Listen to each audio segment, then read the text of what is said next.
Oregon's a team that probably will not get in, barring some luck. They're probably not going to get in. And they are a team that deserves a shot to play for a national title because the only reason they lost was their idiot fucking coach, Dan Lanning, because Dan Lanning's a fucking moron. And I'll say that as many times as I possibly can. Welcome to the Slobber Knocker Sports Podcast, College Football Edition. Here to recap all things from Week 9. Here's your host, Dylan Leak. Welcome into the Slobber Knocker Sports College Football Recap Show. I'm your host, Dylan Leak, here to break down everything we just saw from college football Week 9. It was a lackluster slate this weekend as I sit here about 2 a.m. Sunday morning, but we did have some surprising outcomes, I guess you could say, and we'll start with the biggest upset of the weekend, and that was the number 6 Oklahoma Sooners going down to the 5-2 Kansas Jayhawks in Lawerence, Kansas. And it's not something that surprised me, if we're being honest.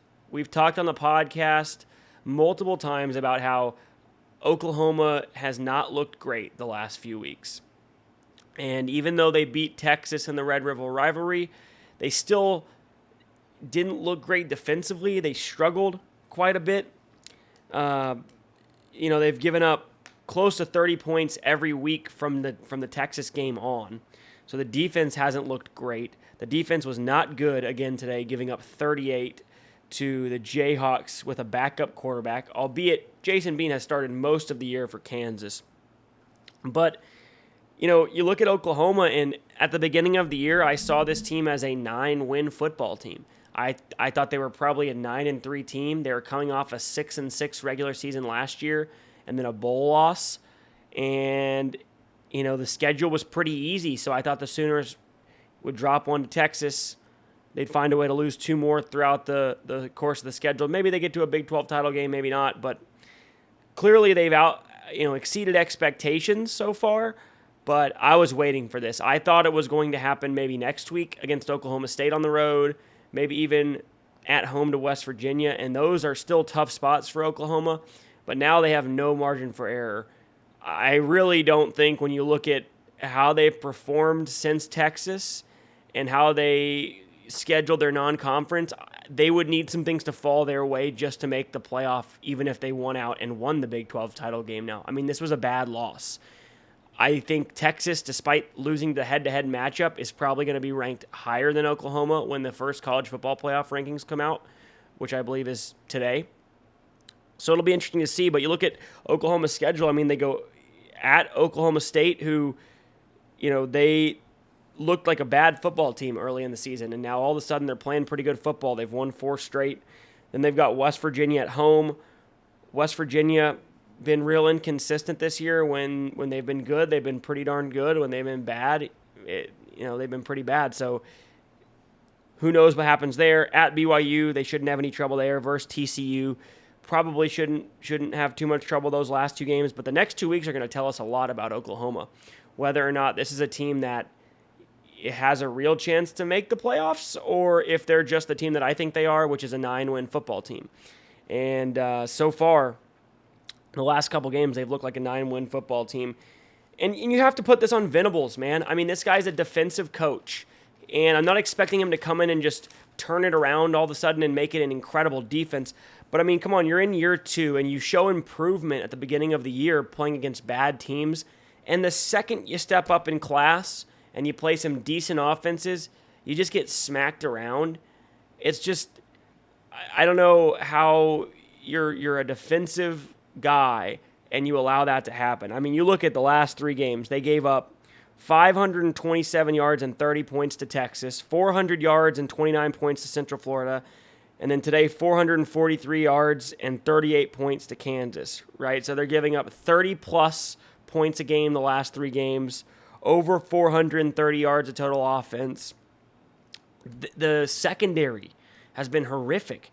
8.5 yards per pass allowed over the last 3 games. And Central Florida's not even a very good offense. That's what I don't understand. Like, you look at this, like, Texas is a explosive offense, but Quinn Ewers inconsistent. They've got a ton of talent, a ton of playmakers, don't get me wrong, but I don't think they're, anything to just write home about in terms of like a top 10 level offense. Central Florida's definitely not. And Kansas has some explosion, but they have a backup quarterback who misses a lot of throws. And Oklahoma just could not stop them. The final drive, they had a 4th down near midfield where basically you get a stop and you win the game. And you maintain your undefeated season. And they allowed a 37-yard pass that, in basically Kansas gets down inside the 10. I thought really Kansas should have taken a knee and kicked a field goal, gave Oklahoma a shot they really didn't need to into that game. But regardless, Kansas with a massive upset. Kansas stays alive in the Big 12 title hunt. They have 2 losses. And you look at that Big 12, and we'll talk about it here with Texas as well, but 5 teams sit at 4-1 right now. So wide open in the Big 12. A lot of teams who basically, control their own destiny went out, and they're going to be in the Big 12 title game. It'll be interesting to see how that plays out. But clearly Oklahoma, not the team a lot of people thought they were. I never saw them as a legitimate title contender. All I saw that Texas game as was Sark giving the game away, which is what happened. Oklahoma should have 2 losses. Texas post-game win expectancy that game was 60%, right? They should have won the game. That's with Quinn Ewers turning the ball over 3 times. Texas outgained Oklahoma. Texas outgained them on a yards per play basis. Texas mismanaged the clock at the end of the game, and still, with all those things that went wrong, should have won. And if it weren't for really poor coaching by Sarkisian and Pete Kwiatkowski, the Longhorns are probably sitting here undefeated, and Oklahoma's got 2 losses at this point. But we'll move on. Before we move on, actually, let's talk real quick about Dillon Gabriel, because the fact that people put this guy in the Heisman candidacy is just ridiculous. Today versus Kansas, 14 of 19, 171 yards and an interception. He threw a pick 6 on one of the first few drives of the game. This is a Kansas defense that's giving up 400 yards a game, 250 yards passing a game, and you throw for $171. I understand there was some weather. I watched the game, but man, it looks like the OC for OU didn't have any confidence in him. Before the end of the half, they got the ball back with about 50 seconds to go, 2 timeouts. They ran the ball and went to halftime. Didn't even attempt to take the ball down the field. It was weird. It was very odd. I'm not a Dillon Gabriel guy. He's been pretty accurate. When you look at the statistics, again, a lot of that came against inferior competition. And even these past few weeks, right? Like Central Florida's defense, not very good. Kansas's defense, horrible. The only decent defense they faced was Texas, and Gabriel looked good for a half, but take away that last drive of the game, which was poor defense by Texas, rushing 3 every time, and Gabriel really struggled in the second half. Oklahoma's offense did not look nearly as good in the last 30 minutes of play. So I think that pretty much ends the Gabriel Heisman candidacy, which rightfully so. We'll move on to Texas, number 7 Texas, who came in with 1 loss, obviously, to Oklahoma, and they took on BYU at home. Quinn Ewers out, Maalik Murphy in, and if you look at the final score, Texas didn't skip a beat, right? Well, if you watch the game, it was a little bit of a different story. The Horns have scored at least 30 in every game so far this season, and today was no different. They put up 35 on a below-average BYU defense, 35-6 the final. It was not as much of a blowout as that score indicates, but it also wasn't close ever. It sounds weird, but it's like the game was 21-6, and Sark kept giving BYU chances to get into the game, but their offense was just so anemic that it just never happened. But Texas did dominate statistically. And you look at this, to me, this is so frustrating, and I understand. I don't know what Arch Manning is. I have no clue. But it's just like, if Quinn's going to be out for 3-4 weeks, I don't know how you think that we're going to just run the table easily against some pretty decent football teams with Maalik Murphy at quarterback, unless we can just run the shit out of the ball on people, just run it down their throat, which maybe we can, but I haven't seen that this year. I've seen Brooks be really good and Baxter show some, he's been getting better and better, but I don't know that if you have a team that knows you can only run, if you can line up and do that. Maybe Texas can. I don't know. But you look at Murphy today, man. He he's not a very good passer. That's a nice way to put it. He was 16 of 25, a $170. He did throw 2 touchdowns. He had an interception and a fumble. And 16 of 25 paints a prettier picture than it was. Not that that's really very pretty, but I mean, high throws left and right. Texas has some really talented receivers. Sanders at tight end, Worthy and A.D. Mitchell on the outside, Whittington in the slot. I mean, they made those numbers look better than they should have been. There were some passes that very well would have been dropped by worse receivers. But you look at this Texas offense again, right? They scored 35 points. The team scores 35 points. Must have been a decent game, but Xavier Worthy, 74-yard punt return for a touchdown. That was on the second drive of the game after a 3-and-out in the first drive, right? Texas, 3 of their 4 offensive touchdowns came off of BYU turnovers. Those drives started at the BYU, those 3 touchdown drives started at the BYU 24, the BYU 8, and the BYU 39-yard line. So that's a total of 71 yards on those 3 touchdown drives. 71 yards. So it's not like this offense was moving up and down the field, right? The defense dominated BYU's offense. That's why Texas won this game. Forced 3 turnovers. All 3 led to Texas touchdowns. And those 3 drives, again, total of 71 yards. They had 1 really good drive at the end of the second quarter. It was 10 plays, 75 yards. They ran the ball the first 4 plays of the drive. I believe they finished it. When they finished the drive, it looked relatively balanced because they had run the ball 4 times. They threw it twice. Those runs obviously set up the pass. And they had 1 more decent-sized run before a 30-yard touchdown pass from Murphy to A.D. Mitchell. Pass wasn't great. It wasn't. He didn't look good at all throwing the ball. I mean, just watching, if you just the eye test alone, you don't even have to look at the numbers. The eye test alone tells you that guy, and I get it, first career start, but it's not like it was all that tough. You're going into maybe the most talented offense in the country, right, in terms of supporting cast. You have a solid O-line where you don't really have to worry about getting sacked very often. Your running back's one of the best in the country. And you're playing a defense in BYU that is not very good. Gave up 44 a couple weeks ago to a TCU team that's very average. You're at home. So a lot of things going the way of Maalik Murphy, and it is his first career start, but he's been a college football player for a year and a half now. And there's a reason he's a backup to a quarterback in Quinn Ewers who's not that great, if we're being honest. Very average Quinn Ewers. So maybe there's something, maybe Arch isn't ready. I'm not saying that I know that, but I just would like Sark to be open to the idea, right? I mean, if we're playing Kansas State next week, who I think is the toughest spot for Texas. If Texas can get through Kansas State next week, at Iowa State in 3 weeks is a sneaky one because Texas always struggles in Ames. But if you can get through Kansas State, there's no excuses.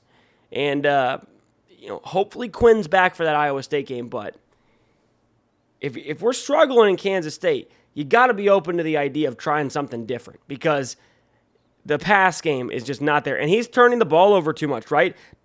And you look at the rest of the drives, right? So the drives besides the ones that came off BYU turnovers. Here's the 8 drives. 5 plays, 20 yards punt. 4 plays, 24 yards, interception. 6 plays, 11 yards, fumble. 10 plays, 75 yards, touchdown. That was the one solid drive.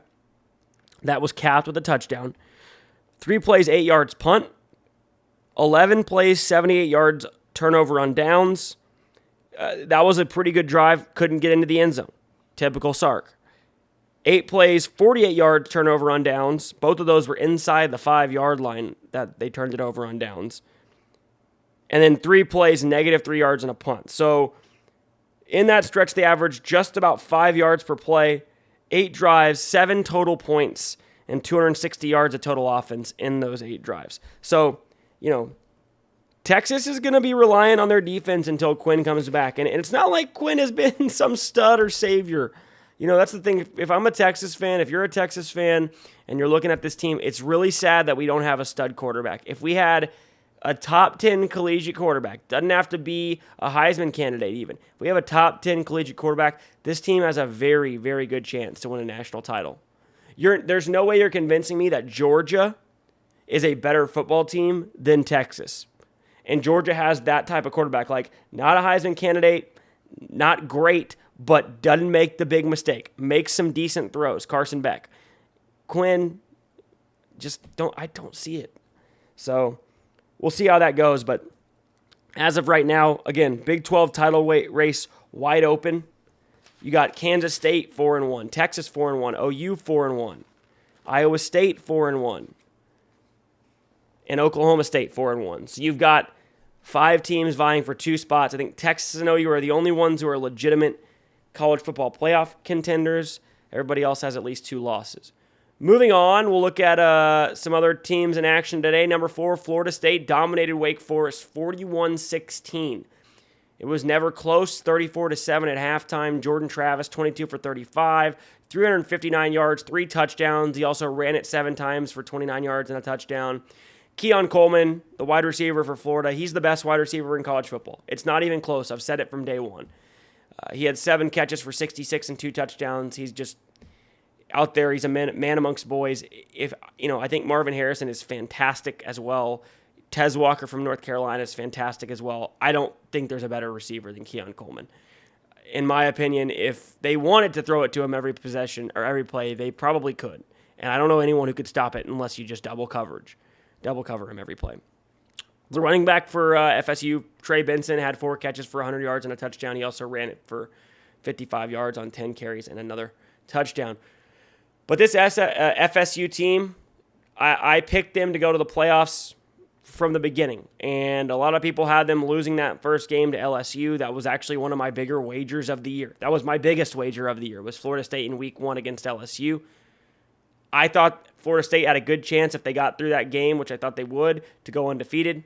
Their schedule played out well. It looks like they're probably going to do that, barring like a big collapse somewhere, right? Florida State, 8 days ago, I thought maybe, we're going to have a challenge from North Carolina who might get to the ACC championship undefeated. They were going into that Duke game, and it's like, if Riley Leonard plays, this could be trouble for FSU on the road against a pretty good, very experienced Duke team. And 8 days later, it's like all of a sudden North Carolina gets upset by Virginia. 1 win, Virginia. Follows it up by a loss today to Georgia Tech, which we'll get to here in a second. And then Duke, who looked really good and had 1 loss to Notre Dame in the waning seconds of the game, they're beating Florida State for most of that first 3 quarters, and Riley Leonard goes down with another injury. And Florida State ends up winning the game 38-20. They were down 20-17 at the time. They were down 20-17. So, things have broken Florida State's way for sure. But you look at them, and I just don't see them losing to anyone left on their schedule. And Miami is the toughest game they have left, I believe, on their schedule. Florida's just awful this year. That's not going to be a problem the last game of the year. But, Miami's got a backup quarterback playing right now. They barely beat Virginia today. It took overtime for them to beat Virginia. So I think I actually would be shocked if FSU doesn't go 12-0 and get to the ACC title game undefeated. And then they'll face probably what looks like Louisville now, because now North Carolina has 2 losses. Duke has 2 losses. Basically, Louisville would have to lose again, or they're going to go to the ACC title game. I think that's the best matchup of those 3 teams, because I think UNC probably has the quarterback and the wide receiver to maybe keep up with Florida State, even though they've not looked good the last couple weeks. I think Duke proved that with a healthy Riley Leonard, if they can do enough offensively, their defense is good enough to hold Florida State. If the offense can run the ball and keep the Jordan Travis and Keon Coleman on the bench. But I just don't see Louisville as a team that has really much of a shot to beat Florida State. So to me, Florida State's probably going to be 13-0 and playing in the college football playoff. I would venture to guess that not all 3 of those teams that are left that I think could go undefeated. We have Michigan or Ohio State, one of those 2 teams, and you got Georgia, and you got Washington. Those are 3. I think Washington's going to lose, if not in the regular season, for sure to Oregon in the Pac-12 title game. Georgia wouldn't shock me if they lost one. I think Michigan is probably the one that probably won't lose one. But I think Florida State's probably going to be undefeated and get there. They might end up being number one. If like Michigan and Georgia were to somehow go down, they would be number one. But I could see them being probably end up 3 if Michigan and Georgia both go undefeated. I don't even really consider Ohio State because I think they have no shot to beat Michigan. I think Michigan's that fucking good. Speaking of the ACC, right, Louisville took on Duke today. This was a boring game. Both teams were ranked, so it was a intriguing matchup. It was big for the ACC title game, right? Louisville has the stronghold now on the second spot for the ACC to go to the title game against Florida State. But Riley Leonard did play for Duke. He re-injured his ankle last week against Florida State after missing a couple of weeks when it initially got hurt against Notre Dame. I don't know about Riley Leonard as an NFL prospect. I know a lot of guys are high on him. He's not that good of a passer. He's kind of like a poor man's Josh Allen, I guess. You could kind of compare him to Josh Allen, but not nearly as talented even when Josh was in college. But he's big and athletic, kind of like Josh Allen was. Has a big arm like Josh Allen did, not the most accurate. So, a lot of similarities, but I think Josh Allen statistically was much better. Like Riley Leonard relies a lot on his legs. I feel like Josh Allen relies on his legs to extend plays. And now in the NFL, he's run more, but I think he was more of a pocket passer in college, and he would find ways to run. Leonard seems to be almost a run-first quarterback. So I don't know. He played well against Florida State last week before going down to injury, but when he played that Notre Dame team a couple weeks ago, almost a month ago, which to me is a kind of NFL-style defense, he did not look like a very good quarterback. He didn't look comfortable in the pocket. He wasn't very accurate. I mean, that's how they still had a chance to win the game, but I just don't see it. I mean, regardless, this was a really bad spot for Duke, right? They're coming off this emotional loss to Florida State where you think you have a real shot to win the game. You're up by 3. Your quarterback goes down for the second time this year, and then you end up giving up 21 unanswered points and you lose by 18 in a game that you really thought you could win. Huge, deflating moment for the team. Now you got to go on the road and take on a team that's not nearly as good, and it's hard to get up for the game, but it's still big to your season. I know Leonard played, but this was a tough spot. And if you're Duke, you got to be frustrated, right? Like, you're essentially a play away from beating Notre Dame. And I still think Mike Elko is probably kicking himself for how he coached that game against Notre Dame. They had a 4th and 3 late in the game, decided to pooch punt it. If they went for it and got it, the game was over on Notre Dame's 40-yard line. I don't know how you don't go for that there. They end up pooch punting. Notre Dame goes down, scores, wins the game. You could very easily have won that game. You could very easily have won last week against Florida State if Riley Leonard doesn't go down. And so now you get Louisville got them in a very good spot this week.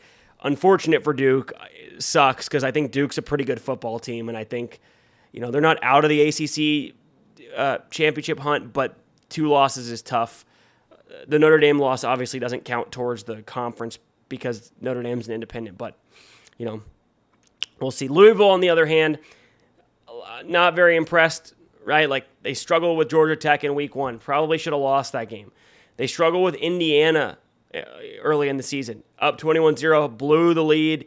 Got Indiana, who's horrific, got it to 21-14, ended up, having a drive to essentially tie the game late, where they weren't able to score, but again, struggle with a bad Indiana team. Then they play NC State on the road, an NC State team that's down more than I've seen them in the past decade, down 10 at halftime, down late in the game, find a way to win by 3. They then get dominated by a really below-average Pittsburgh team, probably the worst Pittsburgh team I've seen in a long time.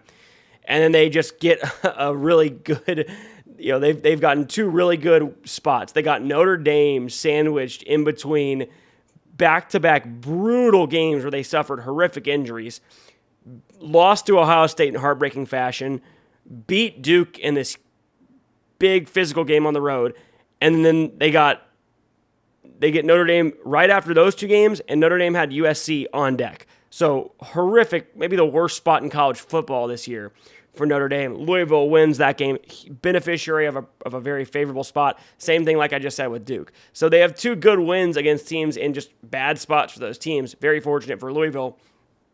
And they've struggled with some bad teams. You look at the numbers today, right? Like, they won 23-0. The defense was great. Duke had 202 total yards the entire game. But Louisville's quarterback, Jack Plummer, 11 for 16 for 117 yards. No touchdowns, no interceptions. They ran the ball for 234, which is more than Duke had total. But, is Louisville a real contender? No. Jeff Brum's done a very good job. I'd give him an A- to a B+ because he's a great program builder, and to have them be 7-1 for the first time in a long time is impressive. But are they really going to have a shot to win the ACC and beat Florida State? It would surprise the heck out of me if they did. But we'll move on over to the Pac-12, and the Oregon Ducks, number 8 team in the country coming in, took on the Utah Utes in Salt Lake City, a tough place to play. Man, let's talk about this one. So Dan Lanning, after the game, of course he has to sound off and say Bo Nix is the best quarterback in the nation. Dan Lanning, please shut the fuck up. You're the most annoying fucking coach in college football. You cost your team an undefeated season against Washington. You went for it on 4th and 3 from the 48-yard line. Cost your team the game. Horrible clock management on the final drive. You've just been the most annoying guy. You let the camera crew in against Colorado and try to make it like Colorado's all about clicks, while your team's all about wins, and you've got a fucking media crew in there filming the shit as you say it. It's the most inherently contradicting thing I've seen from a coach this year. No one likes you, Dan Lanning. Nobody cares.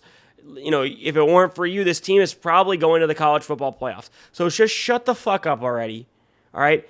And coach your team, okay? Coach your team. Shut the fuck up. No one wants to fucking hear you, all right? And Dan, Bo Nix is not the best quarterback in the country, okay? He's got one of the lowest ADOTs of any quarterback because he doesn't push the ball downfield. He's checked down Charlie, all right? And I like Bo Nix.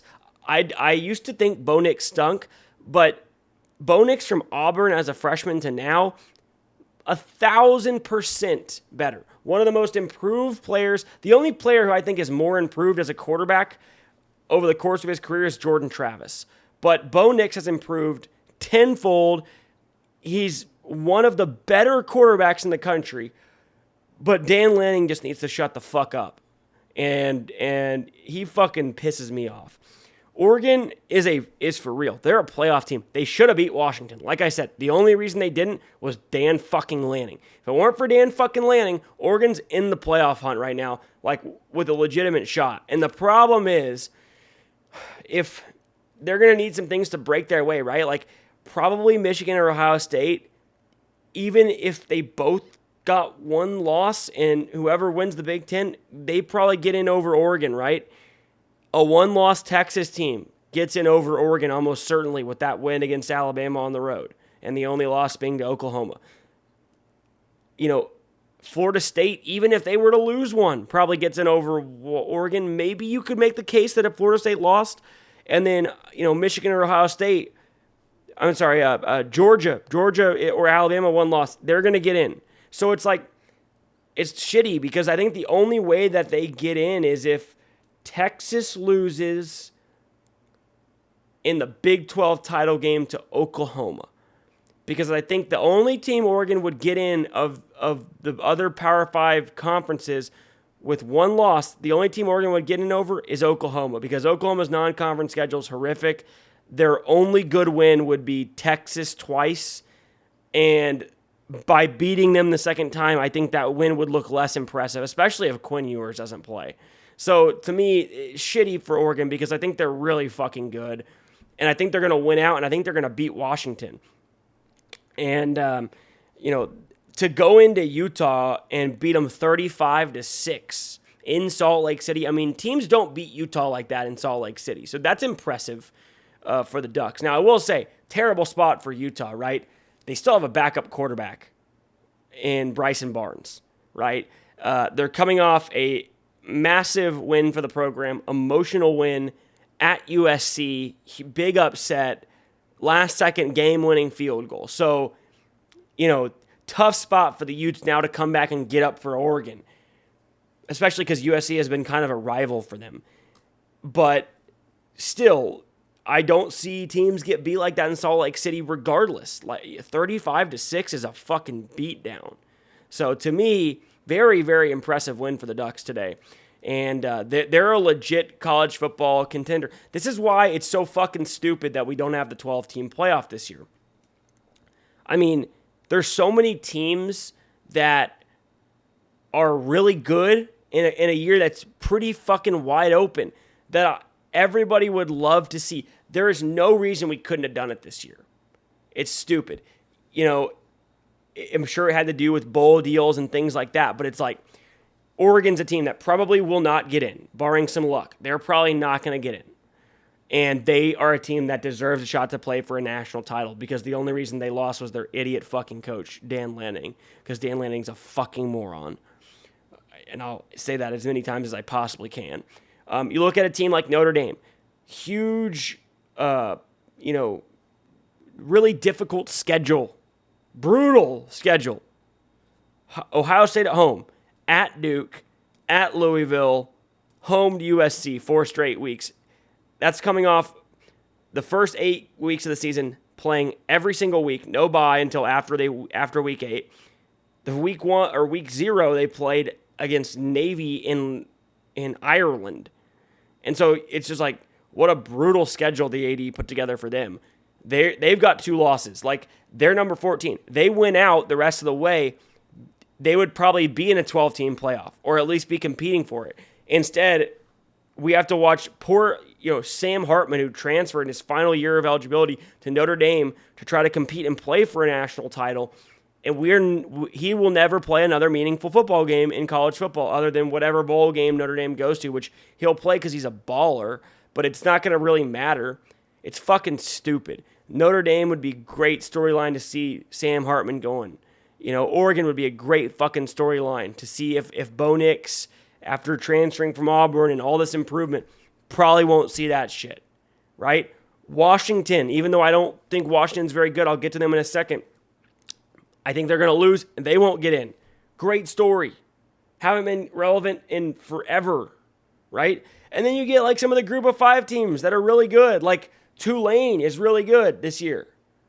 They're ranked. They have 1 loss to Ole Miss when their backup quarterback was playing, and they damn near beat Ole Miss. Air Force, undefeated, right? UNLV has 1 loss. Like, they're damn near ranked. James Madison, undefeated. There's a lot of teams where it's like these teams, all the group of 5 teams competing to try and get a spot in the playoffs. It's so fucking stupid that we don't have a 12-team playoff this year. It's disgusting that a lot of these teams are going to get left out. The only positive is that Alabama is probably going to miss the playoffs, and I'm fucking happy about that. I don't see them ever beating Georgia, even if they do somehow get to the SEC title game with 1 loss. But we'll move on. Let's real quick. Oregon, looking at the rest of Oregon's schedule, why I think they likely went out. Oregon State at home next week. I'm sorry. Their toughest 2 games left. Oregon State at home, USC at home. Those are their 2 toughest games. 3 of their final 4 at home. USC hasn't looked as good. Oregon State got upset by Arizona earlier tonight. Still both solid teams, but if you take care of business at Autzen, which has been historically a really tough place to win for road teams, you put yourself at least in the picture, right? You give yourself a rematch with Washington. You go in there, you beat the Huskies, and you let the chips fall where they may, and maybe you get in. So I'm rooting for the Ducks because their fucking idiot coach Dan Lanning is the only reason that they're not going. Staying in the Pac-12 and sticking with that same theme, as impressed as I've been with Oregon the last few weeks, and I said this after, I even said that about Oregon after they lost to Washington. I said I was more impressed with Oregon in the loss than I was with Washington in the win, and I thought if that game was at Autzen, Oregon wins by 10. Washington was the beneficiary of the game being at home for them, just the way the schedule fell this year. And I still think if it weren't for the idiot Dan Lanning, that Washington loses that game. But last week, Washington off the win against Oregon. They went and played Arizona State at home. And there's an Arizona State team that did win tonight, but came into the game with 1 win and had Washington on the fucking ropes in that game. Washington was down 7-6, late in the game. Arizona State had a 4th and 3, could have kicked a field goal and gone up by 4 with about 10 minutes to go in the game. Decided to go for, Kenny Dillingham decided to go for it. Pick 6 on the 4th and 3, flipped the whole game. I think they missed the extra point. They went for 2 to try to make it 14, missed it, and then got a field goal at the end to end up winning 15-7. But very damn near loss to a 1-win Arizona State team at home. You think, okay, it's off of a big win. That shit happens. It's college football. It happens to everybody. But then they follow it up this week with a not very good performance at Stanford. Stanford, I know they came back and beat Colorado the other week, but Colorado is not very good, if we're being honest. And then Stanford followed up by getting smacked last week by UCLA. And so now you play this Stanford team who didn't move the ball much on a pretty decent UCLA defense last week. 33 points Stanford put up. They had the ball trailing 35-33, and all they needed was a field goal to win the game, driving late in the 4th quarter. Again, Washington on the ropes. Defense gets a fortunate stop as the Cardinal went for it on 4th down and got stuffed. But this Washington team has really underwhelmed. They're going to lose a game. I don't know if it's going to happen in the regular season or if it's going to happen to Oregon in the Pac-12 championship game. It could happen. It could be both. I do think no matter what, Oregon wins that game. I think the rematch, Oregon wins. Barring major injuries to the Ducks, I think Oregon's the better football team anyway. You look at Penix today, 21 for 38, 369, 4 touchdowns and a pick. Every time you look at his stats, they look, pretty fucking good. Like, if you just looked at blank stats, probably he's the Heisman.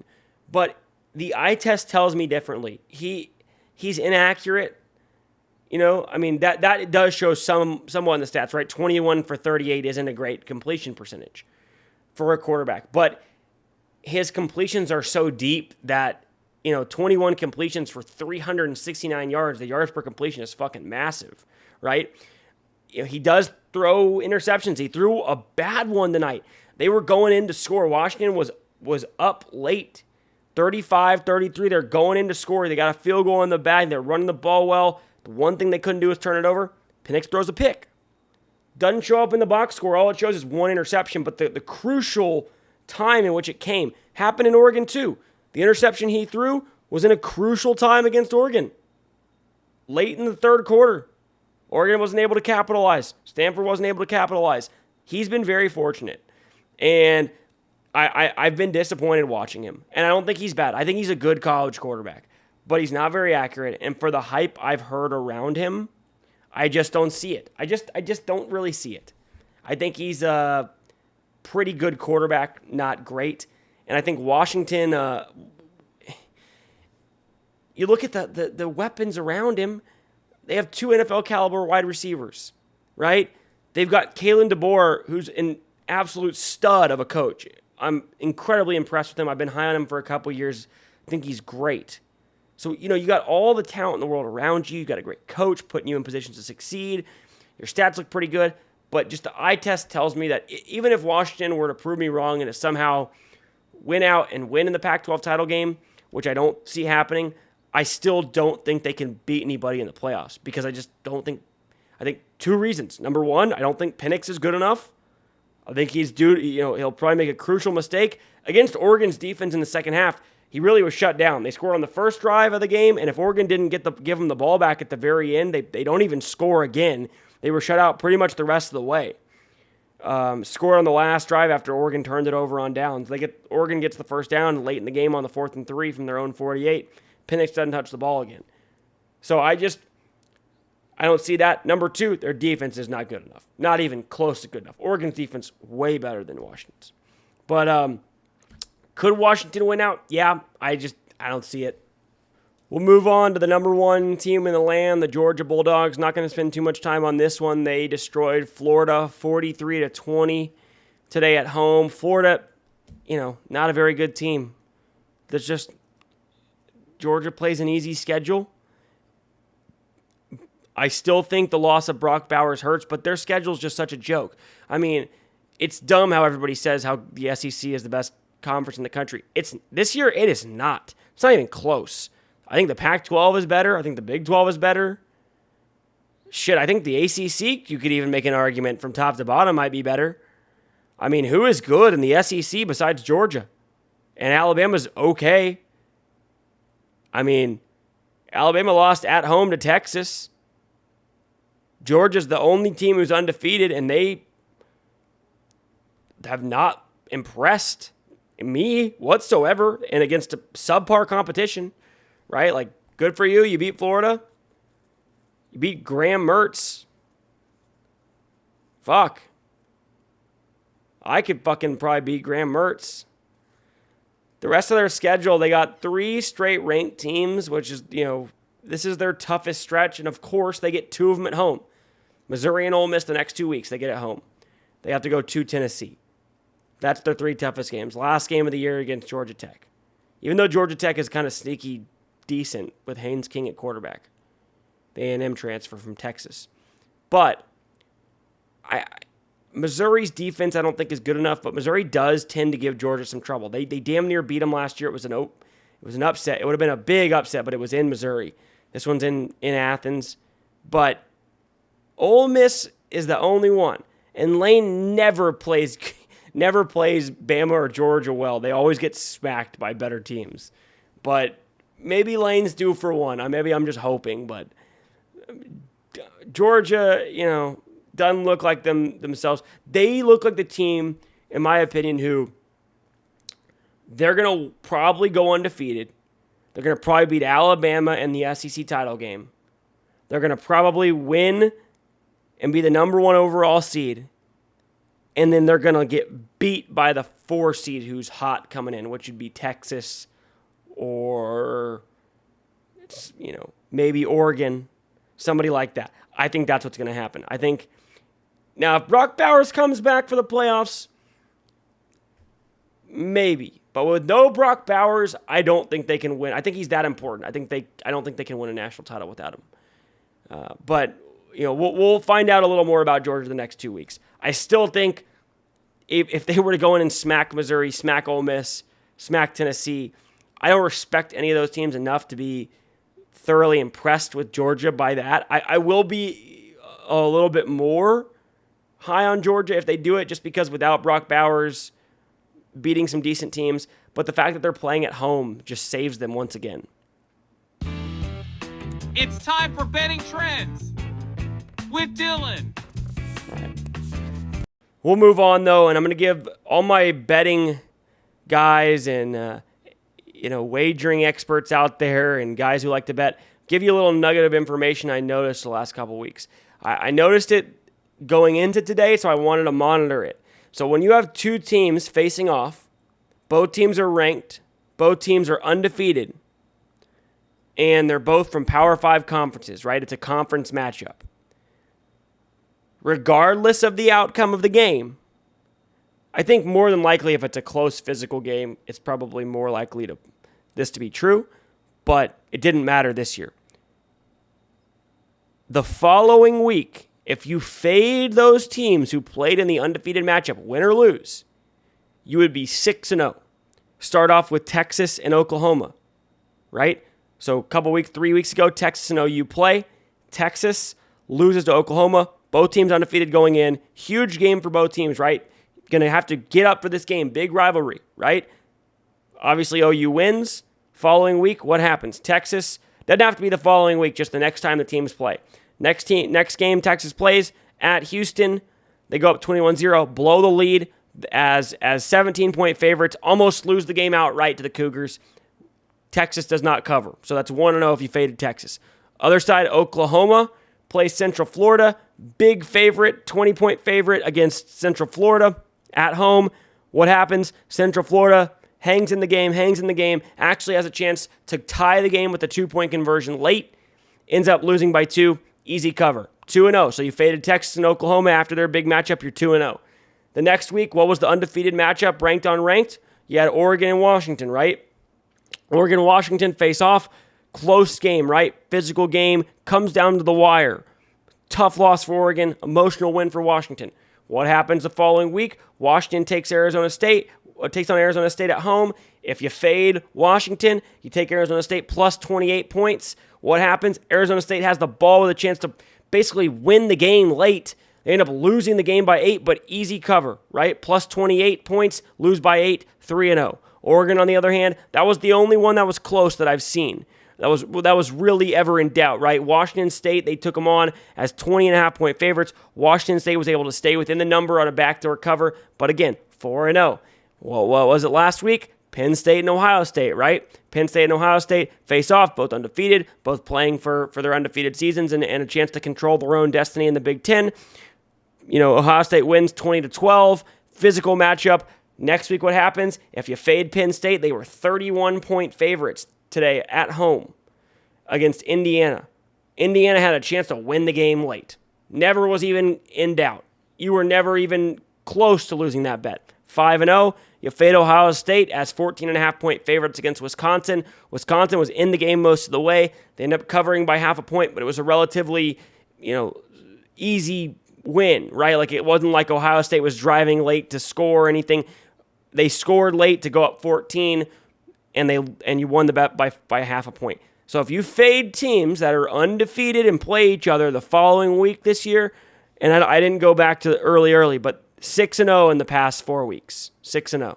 So that's a good nugget of information to have going forward if you're looking to bet. You're not going to see it more, the rest of this year, right? Because the only, I think, one you likely would have would be, since North Carolina lost, that's not going to happen with Florida State. They didn't play in the regular season anyway.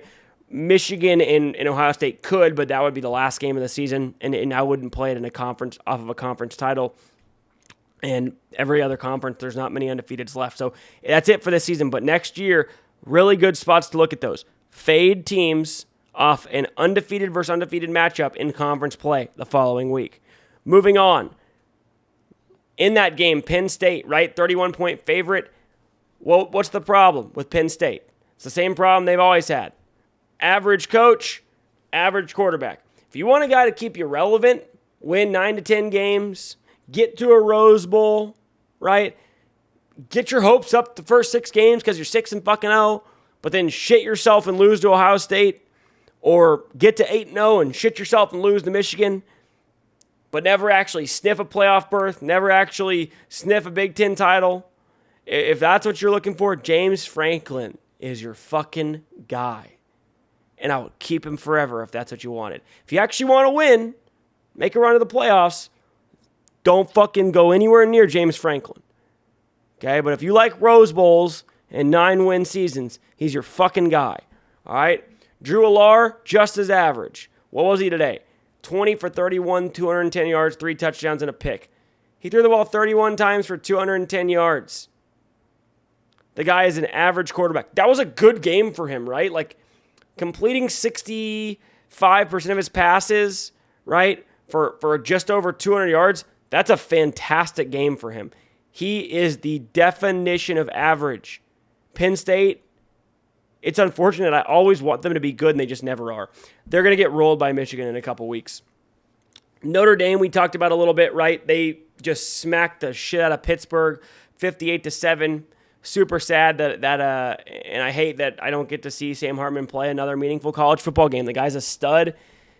He's a winner, and I wish I got to see him play in a college football playoff game. He's an absolute fucking warrior. Shout out to Sam Hartman. Sam, you're my boy. Absolute baller. Looking at some of the other games, we mentioned Ohio State, Wisconsin, right? Ohio State wins. They pull it out 24-10 against Wisconsin.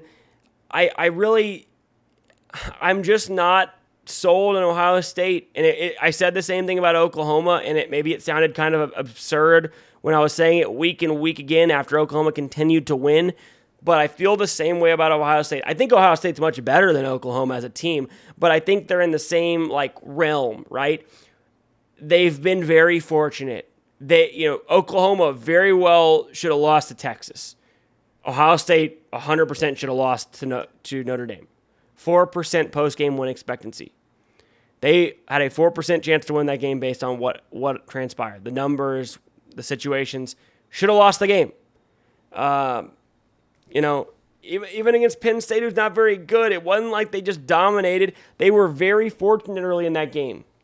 Had a fumble return for a touchdown for Penn State for the Nittany Lions to go up 10-3, get called back. Instead, Ohio State goes in and they score. And it changes the entire trajectory of the game. That's a huge swing in a game that Ohio State only put up 20 points. Right? They won by 8 because Penn State went for fucking 2 after scoring with like 2 minutes to go. But that game, if that's a touchdown, and it was a bullshit hold that the officials gave to Ohio State, it's clear they wanted an Ohio State-Michigan undefeated game late in the year. But if Ohio State doesn't get that fortunate call and Penn State returns that for a touchdown, who knows what happens in that game? And I think that the key in why I'm not sold on Ohio State, it's partially Ryan Day because I don't trust him and he's not done anything significant since he's been at Ohio State. But the number one issue I have is with the quarterback, Kyle McCord, right? Like, numbers-wise, like, okay, he's pretty good, right? Like, he is completing about 64% of his passes. That's solid. He's thrown for just under 2,000 yards, 12 touchdowns, 1 interception, right? They're undefeated. They won again this week. They're 8-0. But the eye test just tells me different, right? Like, they've played 2 good teams. And against Notre Dame, what actually happened and what should have fucking happened are 2 totally different things. McCord threw the ball straight to the defense on the final drive. It was an interception for Penn State, or for Notre Dame, rather. The game should have been over. It was a ball that any defensive back in the country at the D1 level catches 95 out of 100 times, maybe even 99. It was straight into the hands, not very fast, perfect spiral, and the kid just dropped the ball. It should have been an interception that cost Ohio State its undefeated season. Instead, McCord gets away with it.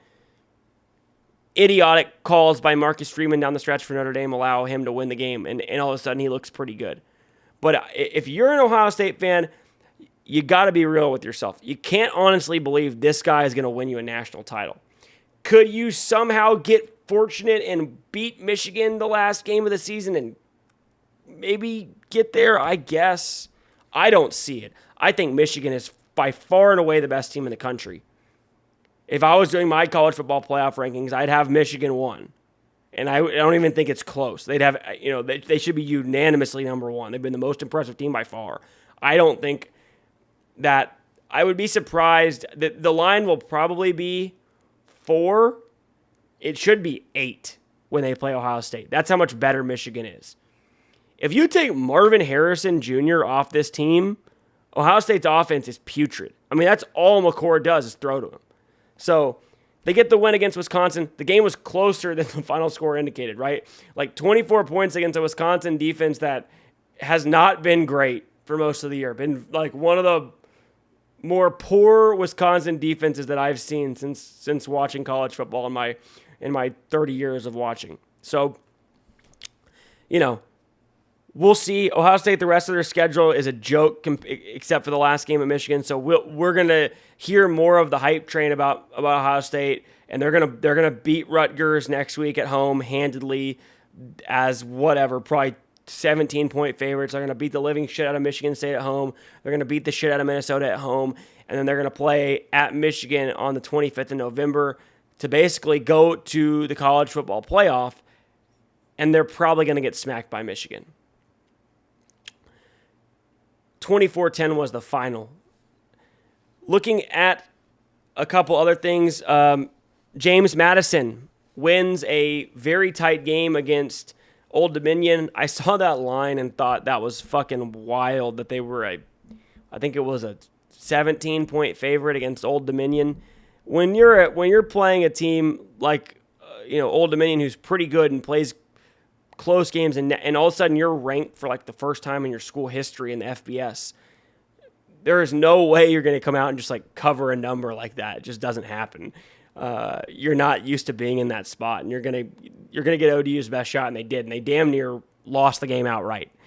So James Madison survives, though. I would love it if they went undefeated, and it's again bullshit that we don't have a 12-team playoff and have a chance for a group of 5 team to get in. Other games, Air Force is undefeated. Air Force is undefeated. it looked like they were going to lose their starting quarterback for the year. And he got injured against, I believe, Wyoming. And his name is Zach Larrier. And it looked like they were saying he's out for the year. He comes back. He plays last week against Navy. He plays today. They win again. 8-0, Air Force Falcons. Another great story. I hope they keep winning.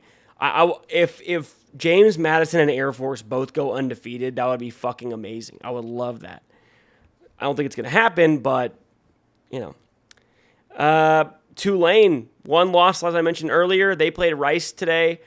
Rice, who's an underrated football team, upset Houston earlier in the year, has a couple really good performances under their belt. They were 4-3 coming into the game. Gave Tulane all they could handle. Tulane barely held on, and they'll stay ranked. They were 22nd in the country going into today. They're probably going to be in the top 20 on Monday when the college football playoff rankings come out. They should be for sure. Tennessee with a kind of a hold-on win against Kentucky. High-scoring game, 33-27. Neither team all that interesting. Not going to spend time talking about this one, but Tennessee gets Kentucky 33-27. UNC, man, what a disappointment. Mac Brown does it again. Mac Brown strikes a fucking again, right? Undefeated. Looks like, man, you at UNC, and I said it a couple weeks ago on the pod. Mac Brown's always good for a stinker. I didn't think he'd be good for two stinkers. 8 days ago, I'm sitting here thinking North Carolina's got a chance to go to the ACC title game undefeated. And now they're not even going to get to the title game. They're probably out of the hunt. They got a shot, but it's a long shot now. They need some things to fall their way.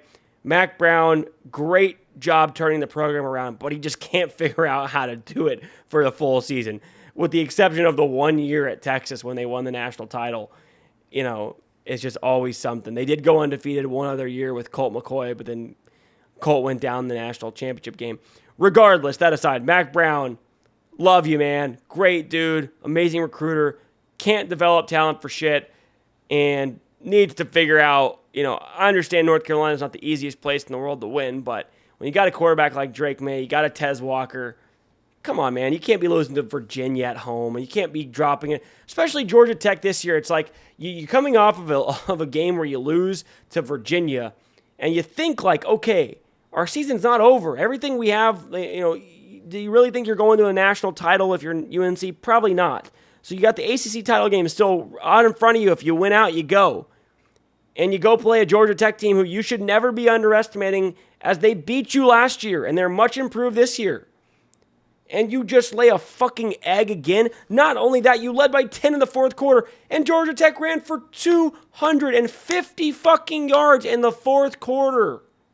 How does that even happen? How does a team rush for 250 yards in a quarter of college football? I don't even know how that's possible. I don't know if I've ever seen that before.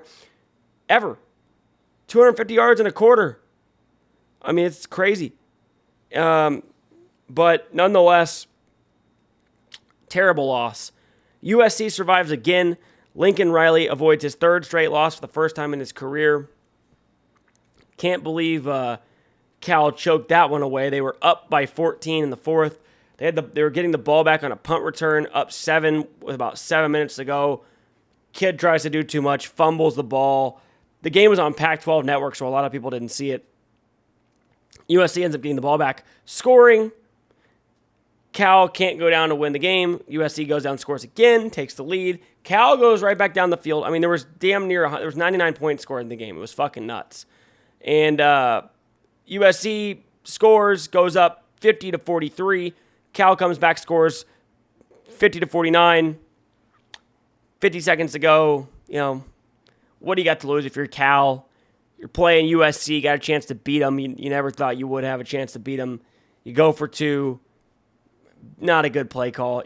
You're going against the USC defense that just has no push up the middle, and they try to do a little fake zone read and throw it, and it was just bad play call by Cal, but USC gets lucky and survives. Caleb Williams, man, what a fall from grace. Coming out and saying you want a piece of an NFL fucking franchise. Get the fuck out of here, man. Piece of an NFL franchise. You can't even win. You could barely beat Cal. You can barely beat Cal and a freshman quarterback. I can't name 3 players on Cal's roster. Piece of an NFL team, man. You'll be lucky to even be a first pick overall. I would take Drake May over you in a heartbeat. Not even close. Honestly, there might be a couple other dudes I would take before you. I don't know if I really would want Caleb Williams the way he acts. He thinks he's Patrick Mahomes. Man, there is one Patrick Mahomes. And Caleb Williams ain't Patrick Mahomes. We'll see how he does in the NFL. But I got a sneaky suspicion that there's a little bit of bust potential there. Reminds me a little bit of, not that I'm saying they're the same, but a little more of Johnny Manziel than Patrick Mahomes. Right? I think there's a lot less studying going on there.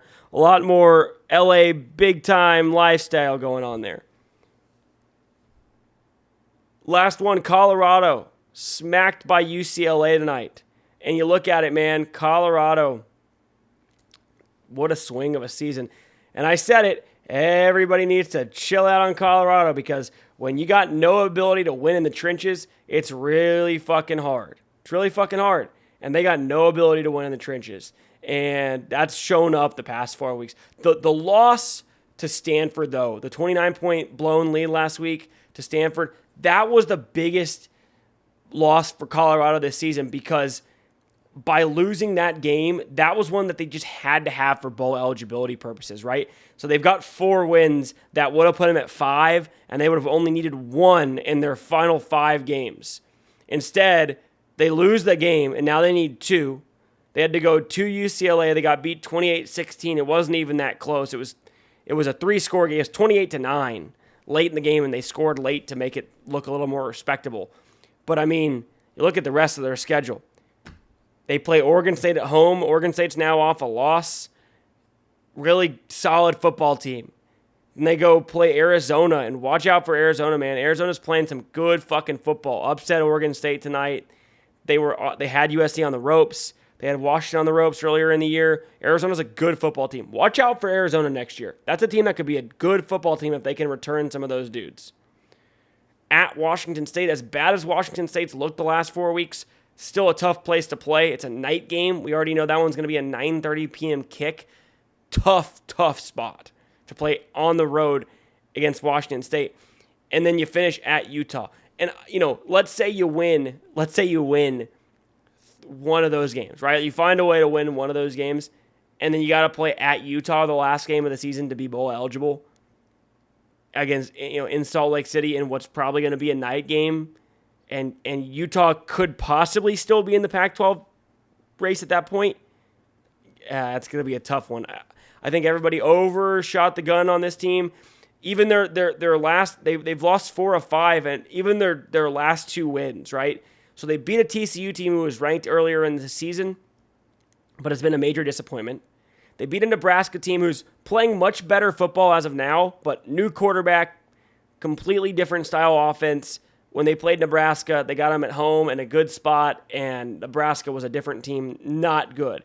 Their other 2 wins, they took a massive comeback in overtime to beat Colorado State, and they beat Arizona State on a game-winning field goal by 3 on the road. Take those 2. So you got 2 very, very close wins that could have gone either way. And they very well could lose out here and go 4-8. Now, let's be honest. The team won 1 game last year. Dion has done a good job. There's no arguing that. There's no debating that. But I just think it was fucking hilarious when you have idiots like Chris Peterson, who's now on TV because he couldn't coach anymore. And this guy is saying that going into the Oregon game, if they beat Oregon, they're going to go to the college football playoff. This team's going to be lucky to be fucking bowl eligible, you dumb motherfucker. So, let's just all calm the fuck down about Colorado. I've been saying it for weeks, and everybody who jumped on that hype train looks really stupid at this point. And we'll see how Colorado plays those last 2 weeks. Like I said, though, look out for Arizona. Let's close this out here with a couple of things. We're going to go with the dumb coaching decision of the day. My opinion, there was, I watched most of the games. There were some bad decisions, but my opinion, the dumbest coaching decision of the day actually came from a very good coach in Lance Leipold for Kansas. And Leipold decided late in the game against Oklahoma, Kansas had the ball inside the 10-yard line. It was a 1st and goal for the Jayhawks. They were down by 2. So a field goal wins the game. Oklahoma had 2 timeouts. Essentially, you could take 3 knees and kick a field goal and win the game with no time left. That's essentially what Kansas could have done. It was clear once they snapped the ball that Oklahoma was letting them score. Oklahoma felt that if they just stopped them and allowed them to kick the field goal, that they lose. The game's over, 99.9%. Instead of telling his kids to stop, and it would have been ideal too, the way Oklahoma let them score, you could have gone down at the 1. You could have run up the middle. They weren't going to tackle you, so run up the middle, and you lay right down the middle of the field at the 1. You take 2 knees, or you take 1 more knee, you spike the ball after the last knee to run it down, and then you go ahead and kick the field goal and win the game. Instead, he tells his kid to score, and what happens? OU has a legit shot to win that game because Leopold did that decision. That game should have been fucking over right there. And yes, Kansas won, and people will forget about that. Nobody will talk about this. But that was a very, very questionable decision because OU ended up with a big pass play. And in college football, I don't care if you have timeouts, no timeouts. If you got over 40 seconds to go, that is enough time to give you a realistic shot to not only get a field goal, but score a touchdown. And Oklahoma had to go score a touchdown. And even after nothing doing on the first couple plays, one bomb got them down inside the 30, and they had a legit shot. They ended up with 1 play from around the 23-yard line. And now you're sweating I wouldn't even call it a Hail Mary, right? It's like a chunk play. And so, to me, that was the dumbest coaching decision of the day. Leopold should have absolutely told his kid to take a knee at the 1. Worst case scenario, too, what you could do is you make them use their timeouts, you get it down to the 1, and then on 3rd and goal, you try to score the touchdown so that Oklahoma needs a touchdown, right? Like if you wanted to do it that way even so that, you make sure that it doesn't come down to your kick or dropping a snap. But the way he did it to just score on a first down was just idiotic. Last thing we're going to do, hypothetical. Oh, sorry, we got 2 more things. Hypothetical. Most wild college football playoff scenario that could happen if we talked about it, if it finished today. Think about this, right? Who gets in? You guys tell me in the comments who gets in if this happens. Texas wins out and wins the Big 12 title, right? So we can take OU out. They got 2 losses now, they're out. But Texas, 1 win, Big 12 champs. 1 loss, Big 12 champs. Oregon and Washington both win out. And Oregon beats Washington in the Pac-12 title game. So we got Washington and Oregon. They split neutral locations. Go ahead and say Oregon beats Washington by 3. So it's even, right? Each team won 1 game by 3. Each of them with 1 loss. Oregon has the Pac-12 title because they won in the championship game. FSU wins out, loses to Louisville in the ACC title game. Louisville's got 1 loss. FSU's got 1 loss. Oregon's got 1 loss. Washington's got 1 loss. Texas got 1 loss. Louisville, Texas, Oregon are the 3 conference champs. Bama's already got 1 loss. They went out. They beat Georgia in the SEC title game. Georgia's got 1 loss. Bama's the SEC title champ. Right? Michigan wins out, beats Ohio State, loses to whoever, Minnesota, Iowa, whoever in the Big Ten championship game. They have 1 loss. So you got Michigan with 1 loss. You got Ohio State with 1 loss because they will have lost to Michigan if Michigan goes undefeated. You got Florida State 1 loss. Louisville ACC champs with 1 loss. Washington 1 loss. Oregon Pac-12 champs with 1 loss. Texas Big 12 champs 1 loss. You tell me who gets in that scenario because talk about a clusterfuck that could happen. Now, what's unlikely to happen out of that? I don't think FSU loses to Louisville. I don't think Bama beats Georgia. I don't think Michigan could possibly lose to Minnesota or Iowa. But it would be interesting just to see. I don't know if I want this to happen, but it would be really interesting to see if we get multiple 1-loss teams fighting for 1 spot, how that plays out. Because usually, with the exception of like 1 year, most of the time, teams fighting for that spot, it figures itself out. And it would be totally the most college football NCAA type thing for the last year before the playoff for it to not work itself out. And we have like 8 teams, who all with one loss and half of them get fucking left out. So tell me what you think in the comments. Also, going to quickly go through my playoff teams if I had to do it today. So my college football playoff rankings, number 1 for me, no doubt about it. In my mind, Michigan is number 1. They got the most impressive resume. They're the best team in the country. Hands down, top 10 on both sides of the ball. Got to put Michigan number 1. Number 2, I think you got to put Florida State. Even though, didn't play amazing against Duke last week, they're undefeated. They've got a great non-conference win against LSU. They went on the road and beat Clemson. They went on the road and beat Duke, albeit once the quarterback went down. They've got a very good resume. They're undefeated. I think they've got to be number 2. Number 3, you got to put Georgia, even though I don't know that they're a top 4 team in the country right now. They haven't played anybody. We don't know. But I think Georgia has to go number 3 based on they're the reigning champs. They're undefeated. They still haven't lost in 2.5 years. So Georgia 3. 4, I guess, has to be Ohio State based on the resume, based on their win against Notre Dame and the win against Penn State. And then they beat Wisconsin today, but I don't see Ohio State staying there. I think Ohio State should have lost to Notre Dame. If I had to power rank these teams, I would put Ohio State like 7, 8, or 9. But based on resume and based on today, I'd put them 4. 5 would have to be Washington. I think Washington undefeated, even though I think Oregon's better, and I would power rate Oregon ahead of them. Resume, Washington's got to be 5. 6 to me has to be Texas, resume-wise, right? I understand OU beat them, but OU's loss is significantly worse. Their strength of schedule is significantly worse. Texas beat Alabama. Texas's losses is against Oklahoma, whereas Oklahoma's is to Kansas. So to me, Texas is 6. 7 would be Oregon for me. I think Oregon has looked really impressive. They have 1 loss on the road by 3. They would have to be 7. I would probably then have to put Oklahoma would be 8, I guess. And probably